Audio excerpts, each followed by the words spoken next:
Fala, meus amigos, tudo certo? Mais um vídeo neste canal maravilhoso para falarmos de seleção brasileira mais uma vez. Sei que soa repetitivo, mas é Copa do Mundo. Vamos falar de seleção brasileira mais uma vez. Escalação do Brasil dessa vez no jogo contra o Marrocos, estreia na Copa do Mundo, o jogo mais difícil da fase de grupos do Brasil. Estreia sempre é um jogo difícil, né? Mas dessa vez é o jogo mais difícil, independente de qual seja, porque o Marrocos é o melhor time do grupo, né? Tirando o Brasil, o melhor time que a gente vai enfrentar na fase de grupos. É um jogo de muita expectativa.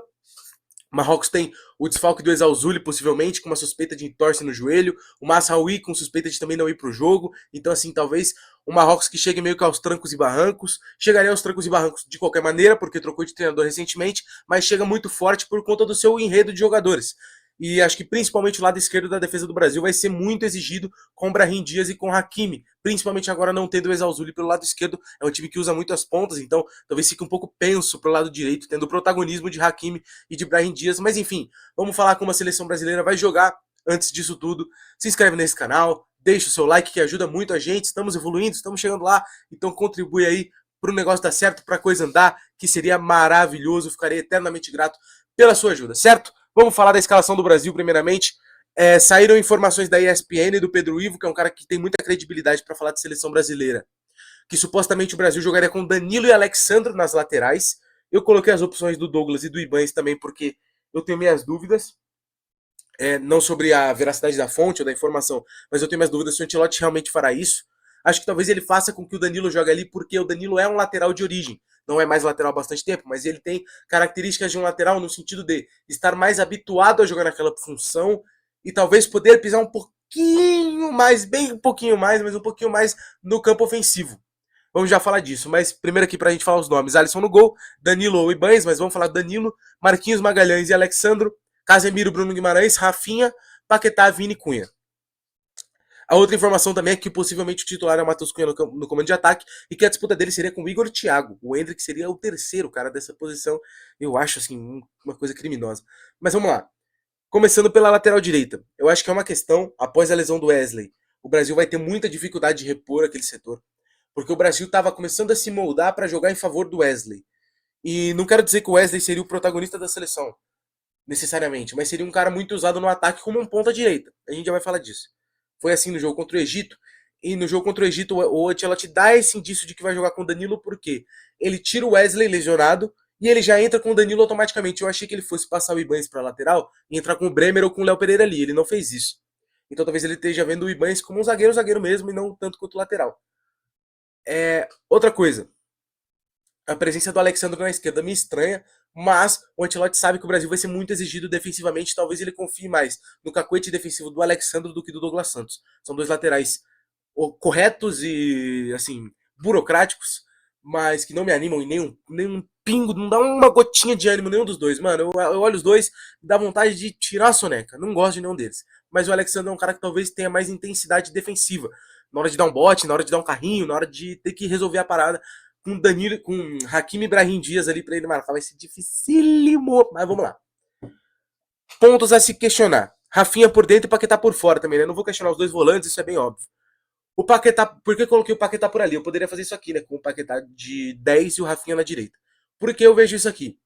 Ancelotti elogiou a presença do Rafinha como meia, jogando, associando com o Vini pela esquerda, sendo um cara, às vezes fazia segundo atacante, às vezes fazia ponta esquerda, às vezes fazia meia, associando muito com o Vini por aquele lado. Ele gostou disso. E ele montou o time durante a semana antes do jogo do Egito para fazer isso. E aí, o que aconteceria? O Brasil fez isso aqui enquanto o Wesley esteve em campo, era isso aqui. O Rafinha baixando para o lado esquerdo, o Paquetá vindo da direita para o meio, para ser o segundo meia junto com o Rafinha, e o Wesley virar ponta. O Wesley vai embora. Que é uma coisa que o Wesley faz muito bem, né? Que é pisar no ataque, infelizmente foi lesionado. Cara, mais uma vez vou aqui lamentar infinitamente as lesões do Brasil, cara.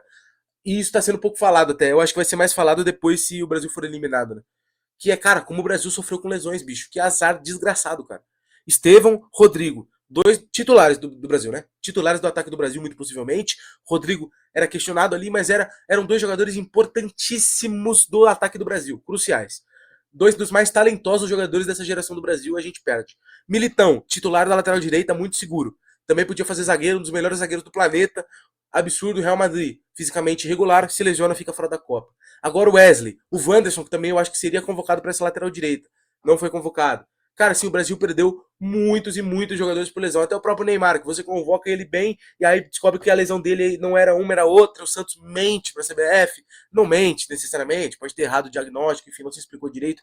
Também não tem um advogado pra ficar aqui acusando os outros de mentir. Mas enfim, Marquinhos Ibanez e Douglas Santos faziam uma saída 3 por ali.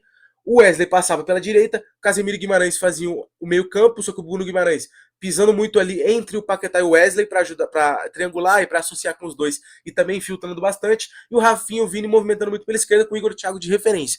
Com o Matheus Cunha lá, talvez o Brasil não faça a mesma coisa. Talvez o Rafinha jogue da direita para dentro, com o Matheus Cunha descendo junto com o Paquetá nesse meio-campo. Assim, ó, o Matheus. Opa!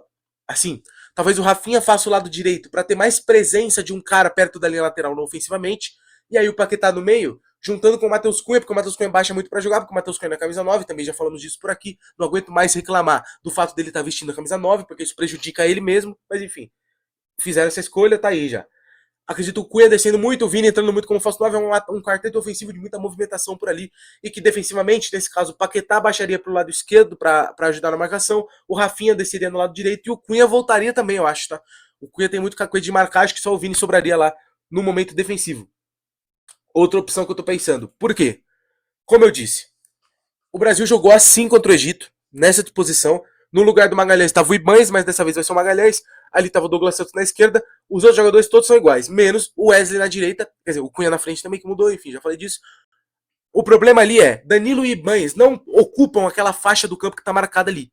Não chegam no fundo, não atacam. Se você usa o Paquetá para jogar dali para o meio, e não o Rafinha ou um outro ponto que a gente já vai falar dessa parte também, se você usa o Paquetá por ali para vir para dentro e liberar o corredor, o seu time vai ficar penso pro lado esquerdo. O campo vai parecer que tá assim, ó, tombado pra esquerda, porque o jogo só vai acontecer lá. Porque na direita, nem Danilo, nem Banhas ocupam aquela faixa do campo. E se ocuparem, vão ter dificuldade para retornar. O Danilo, por conta da idade, da potência física que ele deixou de ter faz muito tempo. E o Ibanez, por característica. Ele não é o cara de mais bater e voltar, bater e voltar. Ele é zagueiro, cara. Ele nasceu zagueiro. Então, assim, não esperemos um lateral direito que vai atacar, que vai avançar. Talvez o Ancelotti entre com o Douglas Santos por ter um pouquinho, mano, uma gotinha, um temperinho a mais de cacuete ofensivo do que o Alexandro. E aí o que ele faz? Ele baixa o Rafinha pro lado direito, igual tá aqui. O Vini vindo por dentro e deixando o corredor pro Douglas Santos.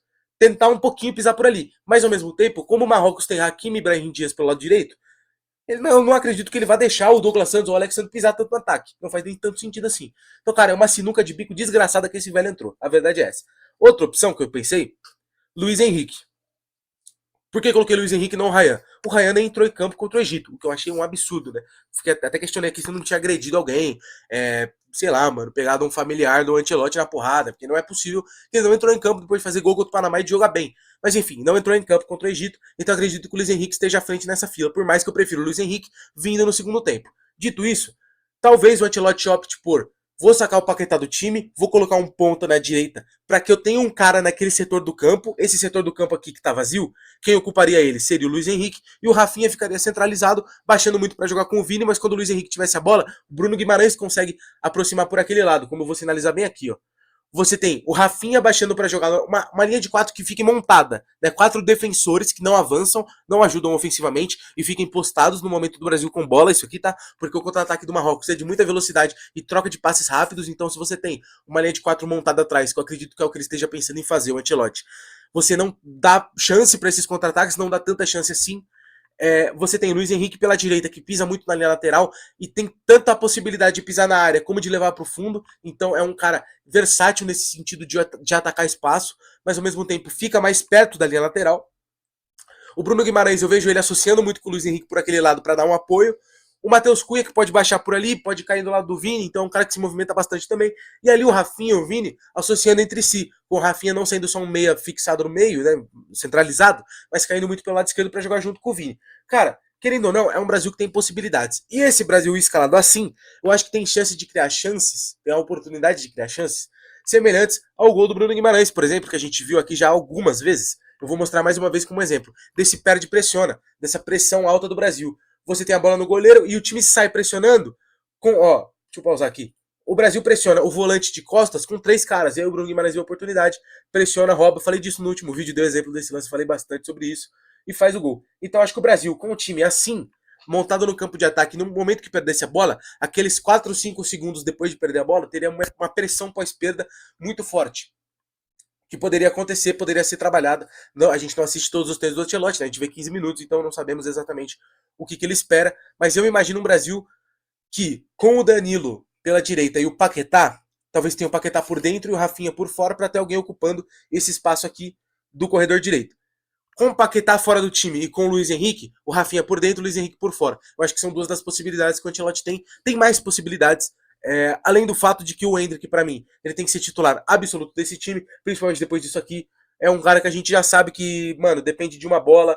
Ele não é. Cara, é assim, é muito simples falar de Endrick para mim. Ele deveria ser uma unanimidade na seleção brasileira. Eu acho uma loucura completa. A gente tá entre Matheus Cunha e Igor Thiago, sendo que a gente tem o Endrick, que é um fenômeno geracional, que pula etapas desde que nasceu, e que é o terceiro vídeo seguido que eu reclamo aqui, porque é uma loucura como a gente parece que os treinadores do nosso país, e nem só do nosso país, não, os treinadores em si, porque o Ancelotti lá da Itália, tratam esse moleque como um café com leite, às vezes, tratam esse moleque como alguém que você tem que calma com ele, papapá, cara.